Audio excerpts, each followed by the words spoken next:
Avanza en Venezuela una propuesta de reforma a la Constitución.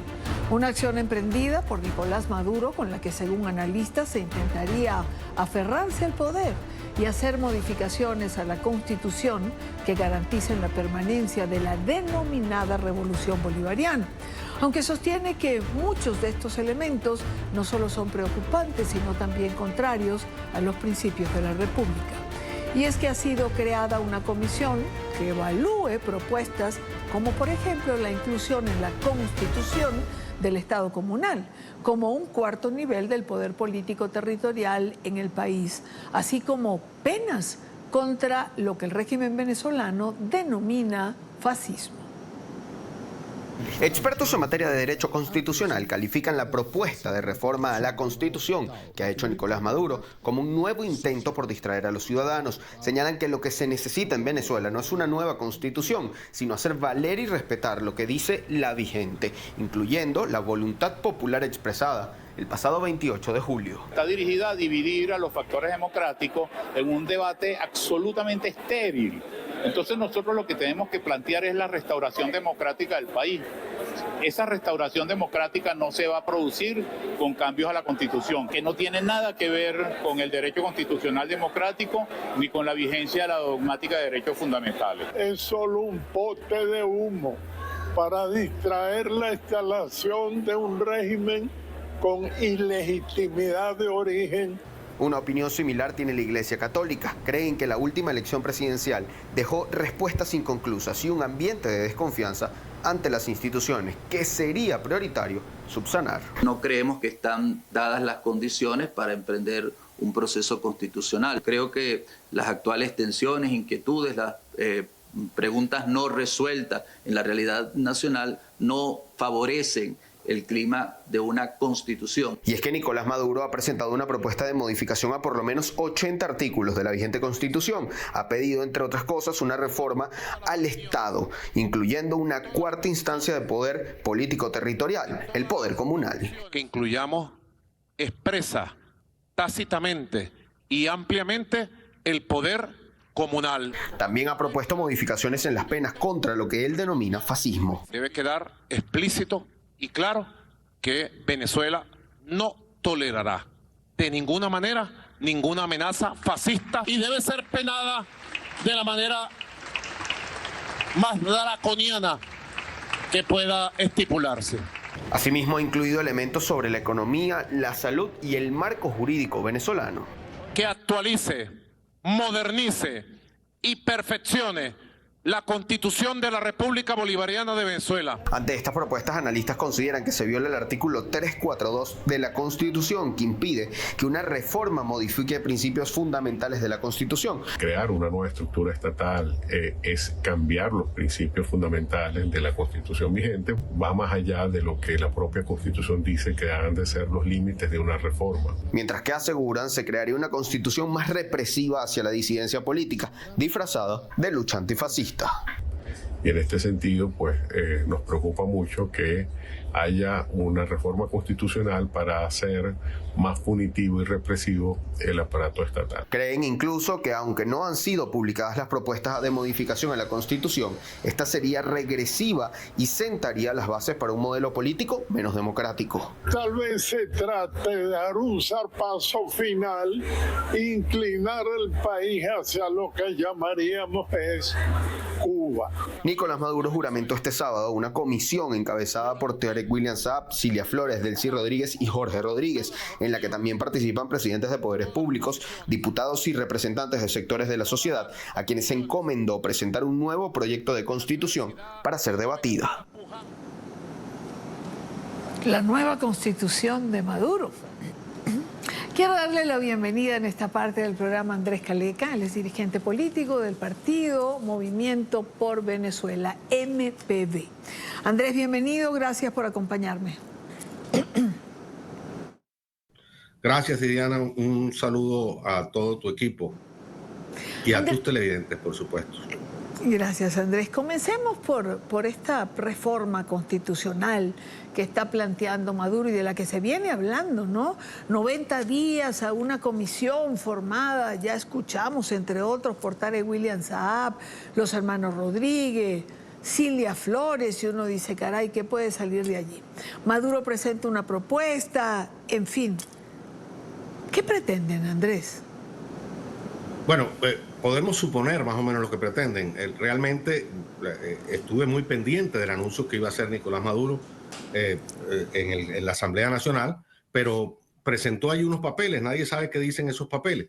Dio algunos indicios, vamos a modificar la Constitución para profundizar la democracia, imagínate tú, para una economía fabulosa en Venezuela y tal, y dejó una pista sobre lo que yo creo que va a ser fundamentalmente el objetivo de esa reforma constitucional, es decir, el fortalecimiento de lo que ellos llaman el Estado comunal. Veremos, hablan de que van a, por lo menos ese primer proyecto que fue sometido a esta comisión que tú señalaste, una comisión espantosa, trae la propuesta de modificación de 80 artículos de la Constitución, es decir, una modificación grande, una reforma grande de la Constitución.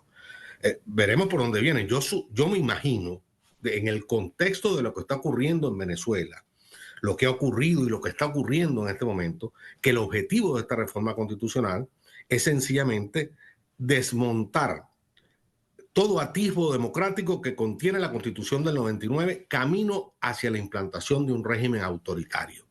Mira, esta gente el 28 de julio, con el gigantesco fraude que hicieron al resultado electoral que dio por ganador abierto y claro a Edmundo González Urrutia, el golpe de Estado que ocurrió inmediatamente después o conjuntamente con el fraude constitucional, o antes incluso, la historia nos dirá qué pasó en esos intríngulis, pero frente a eso, esta gente pasó todas las líneas rojas.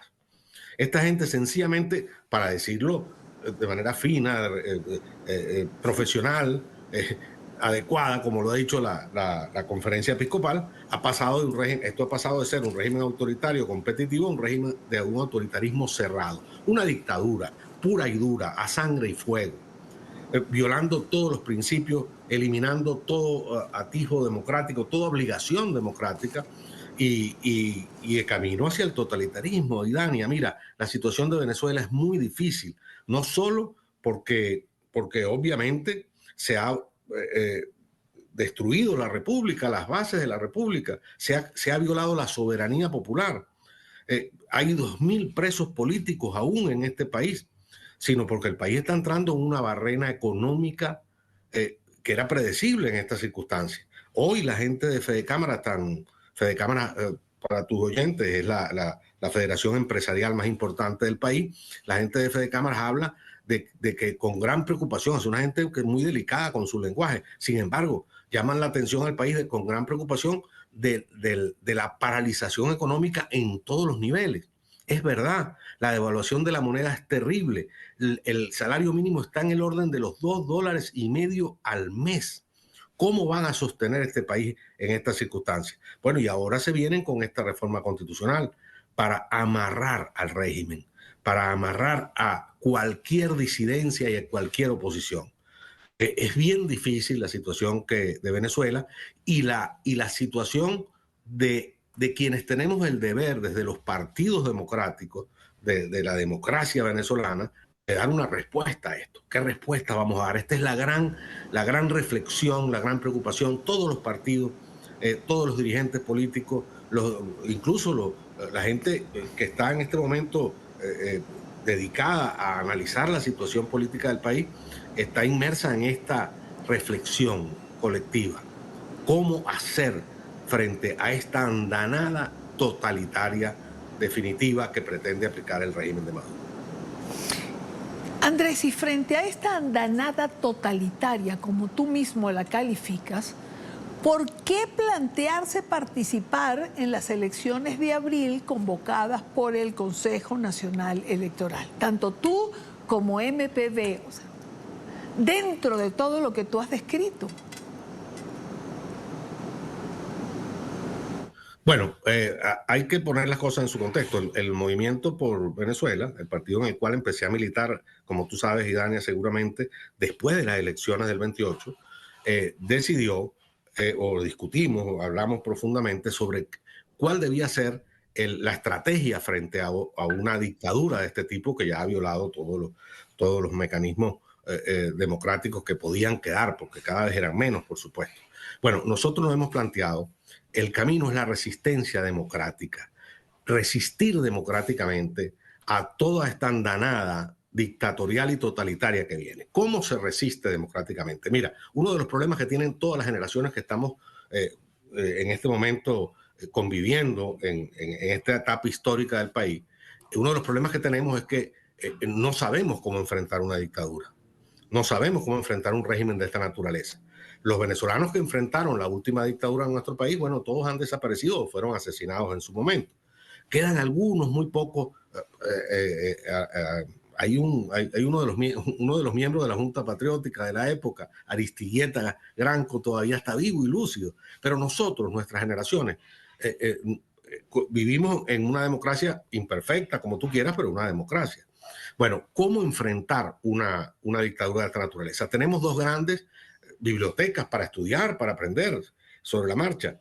Bueno, una es nuestra propia experiencia del pasado. ¿Cómo hicieron nuestros antecesores para enfrentar la última dictadura en nuestro país? ¿Y cómo han hecho otros ciudadanos demócratas del mundo para enfrentar las autocracias en el mundo? Porque esta no es una situación atípica en Venezuela. Esta es la realidad de lo que está ocurriendo en el planeta Tierra. En todas partes, la contradicción fundamental de esta segunda década del siglo XXI es, o la tercera década, mejor dicho, es precisamente la que existe entre el autoritarismo y la democracia. Bueno, ahí empezamos a estudiar, a pensar cómo hacemos. Bueno, primero resistir. Es decir, nuestra labor es que ese intento dictatorial, ese intento totalitario, no se estabilice. Esa es la primera cosa. Impedir que se estabilice, resistir esa estabilización. Porque si se estabiliza y daña, ya sabemos cómo pueden ocurrir las cosas. Tenemos a Cuba aquí mismo en el continente. Ya supera los 60 años de un régimen de esta naturaleza. El régimen soviético duró 75. El régimen nazi, el régimen fascista italiano, no duraron ese tiempo porque hubo una guerra mundial. Que no pareciera en la geopolítica planteada en este momento que va a ocurrir algo parecido con respecto a este problema en particular. Bueno, entonces resistir, impedir la estabilidad. Resistir implica fortalecer a los partidos políticos, por ejemplo, que están muy debilitados. Una de las razones que le ha permitido a este gobierno no pagar la tremenda derrota que cometieron es nuestras propias debilidades. Un gobierno apoyado en todas las armas de la República, con el apoyo de la Fuerza Armada del país y una ciudadanía prácticamente indefensa frente a eso. Indefensa desde el punto de vista de las armas, pero desde el punto de vista de la organización también. Nuestros partidos muy debilitados. Por eso yo decidí precisamente en esta etapa regresar a la militancia partidista de la cual me había alejado, como tú lo sabes, hace 30 años o más. Bueno, lo cierto es que el primer paso es fortalecer la organización partidista. ¿Por qué partidista? Porque los partidos son la organización especializada precisamente en la lucha por el poder del Estado. Es allí, pero no solo los partidos. Hay que organizar a la sociedad civil, a la sociedad. ¿Qué entiendo por la sociedad civil? No solo las ONG, entiendo los sindicatos, los gremios, etc. Ok. Ahora, cuando un régimen de esta naturaleza se cierra, como se está cerrando el régimen venezolano, esa actividad empieza a ser sumamente compleja, como ya lo es en Venezuela. Fíjate lo que ha pasado. Ya tenemos 8 meses de que se produjo el fraude y el golpe de Estado. En esos 8 meses, la actividad política ha tenido un repliegue tremendo. Todos los dirigentes políticos, si no están presos, están resguardados. Incluso la líder fundamental de esta coyuntura, que es la María Corina Machado, sin ninguna duda, está en unas condiciones de semiclandestinidad o de clandestinidad absoluta, no lo sé. Apenas salió una vez a la calle en 8 meses y fue detenida. Vimos todo ese desastre que montó el gobierno alrededor de María Corina. Bueno, y son muchos los dirigentes políticos. Nosotros, por ejemplo, yo he sido amenazado abiertamente y solapadamente, pero que me muevo, tengo que moverme con absoluto cuidado, reuniéndonos en actividades semi-escondidos. No se puede hacer publicidad política, no se puede hacer propaganda política. Pero este régimen entonces convoca unas elecciones. Bueno, si convoco unas elecciones, digo, ahí hay una gran oportunidad para hacer política, para mantener viva la esperanza, para salir a la calle. Una de las cosas que permite la convocatoria a una elección, que no va a permitir en este caso elegir, vamos a estar claros, en dictadura puedes votar pero no se elige. Para tratar de explicar la diferencia, quiero hablar de algo. Sí. No se trata de unas elecciones, no lo veamos así, se ha tratado de un proceso electoral. Pero, y como proceso abre oportunidades tremendas para que los partidos regresemos a la actividad política. Andrés, a ver, tú hablas de la organización. Hay que organizar. Los venezolanos se organizaron para el 28 de julio. Se organizaron de una manera increíble, como no se habían organizado hace mucho tiempo. Haber obtenido las actas solo es producto de la organización. Ahora, mucha gente se pregunta hoy, bueno, ¿y de qué sirvió, no? La línea de la organización media se ha perdido porque han apresado a todos. Es decir, hablas de ¿a quién van a organizar? ¿Resistencia es votar? ¿Realmente resistencia es votar cuando hay un voto que no elige como tú mismo señalas? Y luego, hacer actividad política. La gente, yo no creo que se preste para eso, ¿no? Mira, con respecto a eso, sí es verdad, en el 28 de julio nos organizamos, todos los partidos y la sociedad, Idania, mira, fue impresionante cómo la sociedad participó más allá de la organización partidista tradicional, pero nos organizamos por unas elecciones. Ahora se trata de la organización para una resistencia a una dictadura. Es decir, es un proceso todavía más complejo, más delicado, como te dije, a veces semiclandestino.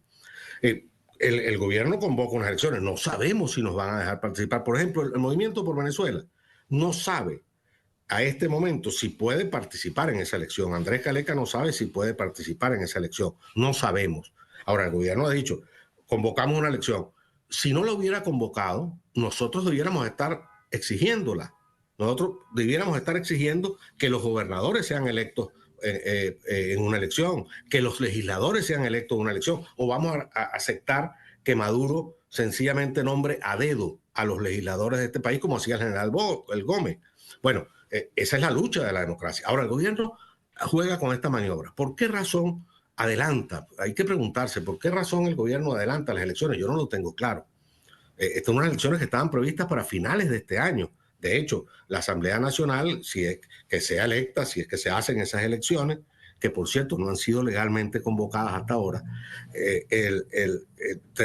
tomaría posesión de sus cargos en enero del año que viene. ¿Por qué lo adelantan? No sé qué está ocurriendo al interior del PSUV.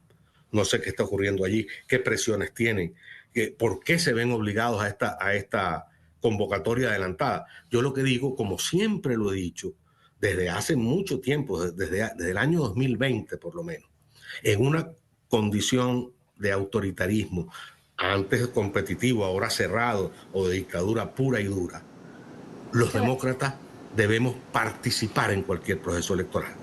Y si no lo hay, exigirlo. En cualquier circunstancia, aún en las peores, Idania. Claro, claro, Andrés, pero ir a unas elecciones, cuando la líder fundamental de este proceso, como tú mismo señalas, María Corina, y otros muchos, están en la clandestinidad o están presos, sabemos que hasta en las cárceles le están ofreciendo sacarlos y participan del proceso electoral. Es decir, todo de alguna manera es enredar.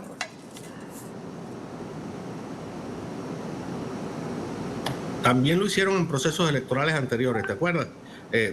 Pasó con varios casos, no quiero nombrarlos porque traen cierto malestar personal a algunas personas, pero eso ha pasado, esa es la manera de actuar de esta gente. Nosotros lo que decimos, no abandonemos el escenario, no abandonemos el escenario, cualquiera sea el atisbo que se abra, allí tenemos que estar, y si no se abre tenemos que abrirlo nosotros. Es decir, nosotros no podemos sentarnos a esperar, lamentablemente, Idania, que la solución del problema venezolano venga de afuera. No podemos hacerlo, no va a venir de afuera. Nosotros necesitamos la solidaridad internacional, la agradecemos y la necesitamos, ¿Pero para qué la necesitamos? Para que nos ayuden a fortalecer nuestra lucha interna.